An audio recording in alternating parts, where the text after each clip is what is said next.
हम जो स्वाध्याय करने वाले तत्वाभ्यासी जीव हैं, हमें इस स्वभाव वाले प्रकरण से, इसके आकर्षण से हमेशा बचना है और एकांत में तत्व अभ्यास में लगना है, तो ही हमारा कार्य सिद्ध होगा।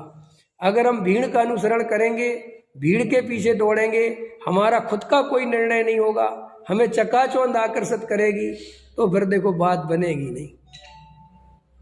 और ये सब भाषण है, हमें एकता का प्रदर्शन करना है, हम सब एक हैं, हमारा समाज एक है, ये सब नेतागिरी के भाषण हैं, इनका धर्म से कोई संबंध नहीं है। देवेंद्र जी, सबको एक होना है, हमें आना है, हमें सब मुमुक्षु भाई एक है। क्या रखा है इनमें? एक है और दो है और चार है। अरे मुमुक्षु कहते ही उसे हैं जो अकेला है।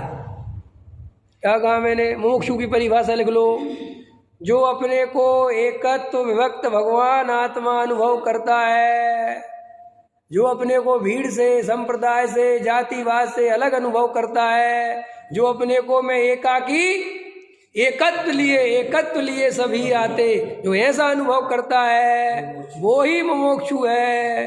जो अपने को भीड़ वाला, जाति वाला, पंथ वाला, संप्रदायवाद वाला मानता है, जो मुझे मुमुक्षुओं का, पूरे मुमुक्षुओं का ध्यान रखना है, पूरे मुमुक्षु बिखर ना जाए। क्या बिखरना भाई? तत्व चाहिए था, तत्व मिल गया।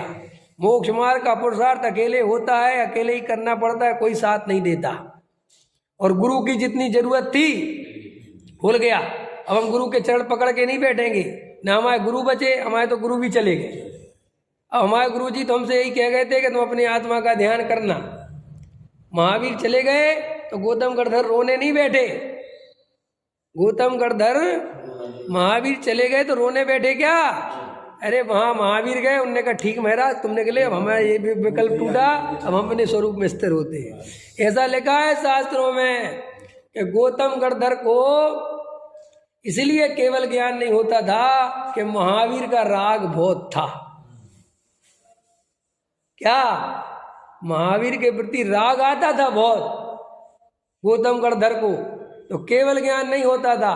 और जिस दिन महावीर गए सो वो राग भी गया और बैठ गए और शाम को केवल ज्ञान हो गया। हम तो वो हैं, हमारे गुरुजी तो गए, समझ में आया? और हमारे पर गुरुजी भी गए, गुरुजी के भी गुरुजी गए।